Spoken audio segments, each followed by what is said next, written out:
Okay, so we left off with the Articles of Confederation not working out at all. So the Constitutional Convention met for the entire summer, May to September of 1787, and that's when state delegates wrote the new U.S. Constitution. Originally, they just wanted to revise the Articles of Confederation, but some things are just easier to do over completely. And so they decided that a new government structure was necessary. So a group of 55 delegates, they chose George Washington to preside over the convention. He was pretty popular, from fighting in the French and Indian War, fighting in the American Revolution. And so throughout the entire summer, these delegates debated the plans for a new government. States pitted against one another quite often because they all had different interests. But lots of compromises were made at the Constitutional Convention, and they would become the basis for the new U.S. Constitution. Okay, one of the things that they wanted to make sure was that the central government wasn't too strong. Remember, they had feared that from the beginning, which is why the Articles of Confederation were so weak in the first place. But they learned about Charles de Montesquieu. He was a famous French political thinker, and he proposed this idea in his writings about limited government. This is a government where the powers would be divided amongst different branches of government, which is what makes it limited. And so they copied off of him. Checks and balances. So powers are divided in the government in two ways, first of all. First, the power is divided between national and state governments. And second, the power of the federal government is shared between the three branches.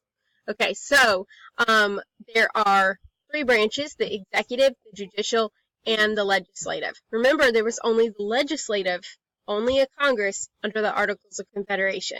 But they decided that had to be different. And each branch would check the other branch and balance it out. So, power is balanced between the national and state governments, and the power is balanced and checked between three different branches. This was to safeguard any one branch from becoming stronger and abusing power. So who proposed? Okay, here's a breakdown of the system of checks and balances. These are just a few examples of what each branch can do to check the other branch. For example, the legislative branch can impeach, override vetoes, or confirm appointments of the executive branch, and the executive branch can veto or call special sessions for the legislative branch. The judicial branch can determine if acts of the executive branch are unconstitutional, and the executive branch can appoint to fill vacancies in the judicial branch. The judicial branch can interpret laws and decide if they're constitutional or not, and the legislative branch can impeach proposed constitutional changes, and they create the laws. Alright, so you do have to know what each branch does. The legislative makes the... Oh, there's nowhere for my face to go. Alright, the legislative makes the laws, approves presidential appointments. There's 2 senators from each state, and the number of congressmen is based on population. The executive signs laws, vetoes laws, pardons people, appoints federal judges, and is elected every 4 years. That's our president. Judicial branch decides if the laws created by the legislative branch are constitutional. The judicial branch is appointed by the president. There are 9 justices, and they can overturn rulings by other judges. Okay, so there's a lot more issues than just how powerful the government should be. There's issues between small states and large states. They obviously have very different interests. Slave states versus anti-slavery states. And, of course, the strong national government versus weak national government. So, here is the issue between small states and large states. The Virginia Plan was proposed by James Madison, and this is for large states. So, this would favor large states if it had passed, but it didn't. And neither did the New Jersey plan. The Great Compromise is what kind of forged the two of these together to make something that worked for everyone. But Virginia proposes that the legislative branch have 2 houses, and that both houses in the legislative branch would assign representatives based on state population or wealth. That's because Virginia was the biggest during this point in time and had the most population. And so, of course, they would want to have both houses assign representatives based on the population. The more people you have living there, the more representatives you would have within Congress. The New Jersey plan just wanted to have the legislator have one house, just like was under the Articles of Confederation, and they wanted each state to have one vote in the legislature. So that meant that all states would have an equal say in Congress. By the way, the term Congress makes up both houses that we have now. Okay, so, and it refers to the legislator in the Articles of Confederation, which was at that time just one house. But here's what they end up deciding. Obviously, they have to make a compromise. Small states and large states are never going to agree. And so the Great Compromise happens, and this is what we have today, where the Senate would give each state equal representation. How many senators do we have from each state? How many representatives do we have in the Senate? We have 2 from each state. And then the House of Representatives, the second house in Congress, would have a representation according to state population. So the more people you have there, the more representatives you would have in the House of Representatives. It's okay.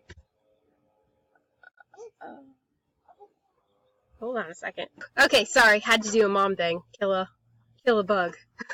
All right, so Great Compromise leads to the legislature we have today, which is Congress has 2 houses, the Senate and the House of Representatives.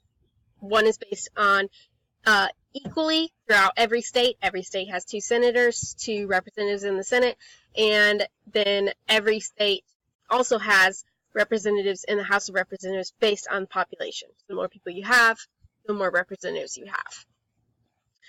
Okay, now there's also an issue between slave states and anti-slavery states. Remember, the Northwest Ordinance established that there would be no slavery in the North. However, slavery did exist in the other northern states. It just wasn't going to exist in the Northwest Territory.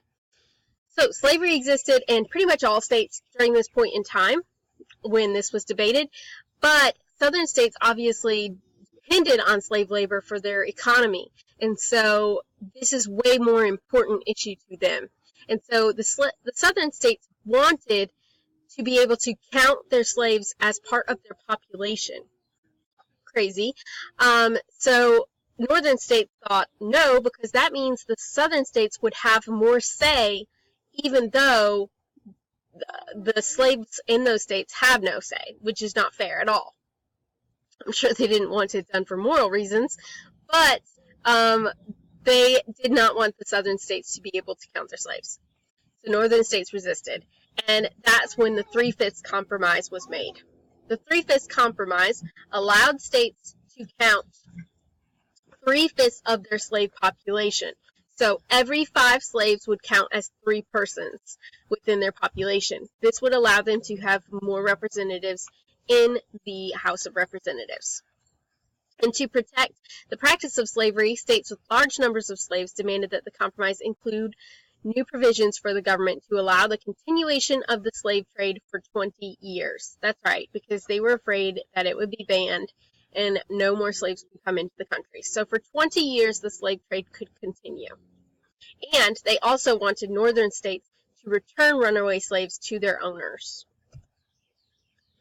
Okay, so issues between small states and large states, and the issues between slave states and anti-slavery states, and finally, a strong or weak national government were resolved for the most point.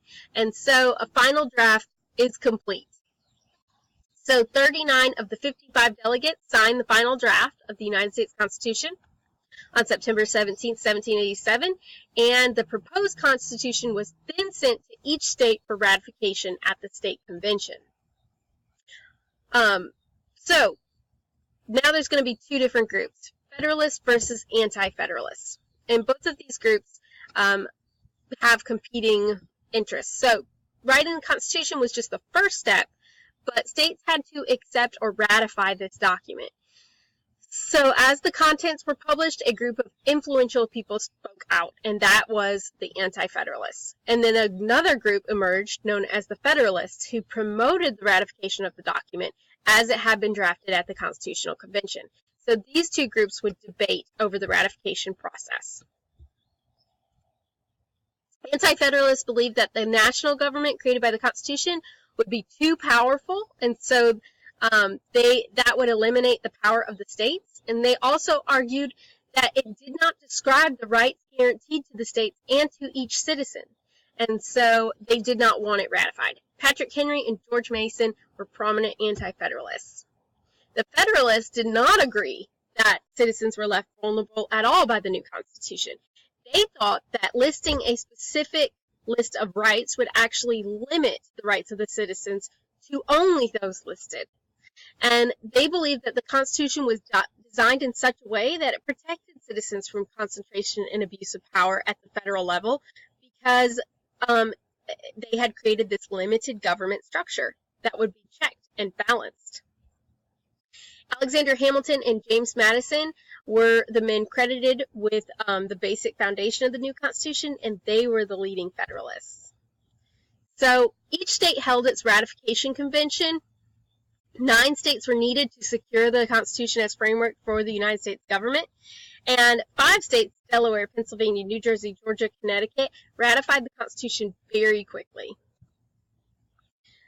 Virginia and New York were very divided over whether or not to ratify the Constitution, and so a critical debate happened. So Anti-Federalists, James Madison, Alexander Hamilton, and John Jay wrote 85 articles over many months that supported the ratification of the Constitution and explained its intent behind its major provisions.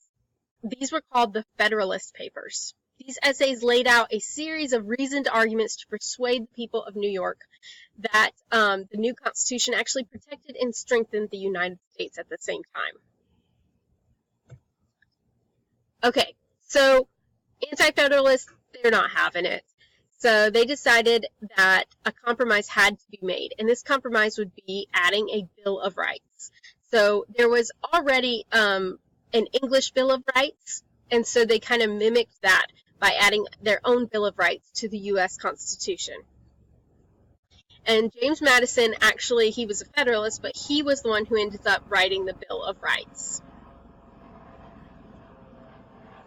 Okay, so the Bill of Rights is the first 10 amendments to the Constitution, and the Anti-Federalists ratified the Constitution because it included this Bill of Rights to protect citizen rights. But there are the first 10 amendments to the Constitution. Are all of them still necessary? So that's a huge debate amongst people of our nation today. For example, the First Amendment, the right to free speech, free religion, yes, of course, we want that. But the Second Amendment is the right to bear arms. Is that something that we want still in America? Is that something that's needed still in America? Previously, when it was written, we felt like we had to protect ourselves against foreign attacks by all having guns. Well, because that's what we had to do during the American Revolution. That's what people in their states had to do. They had to have state militias. So they had to form an army on a minute's notice. They had Minutemen. But that sort of thing doesn't really happen anymore. We have police protection. We have armies. And so anybody can pretty much buy a gun.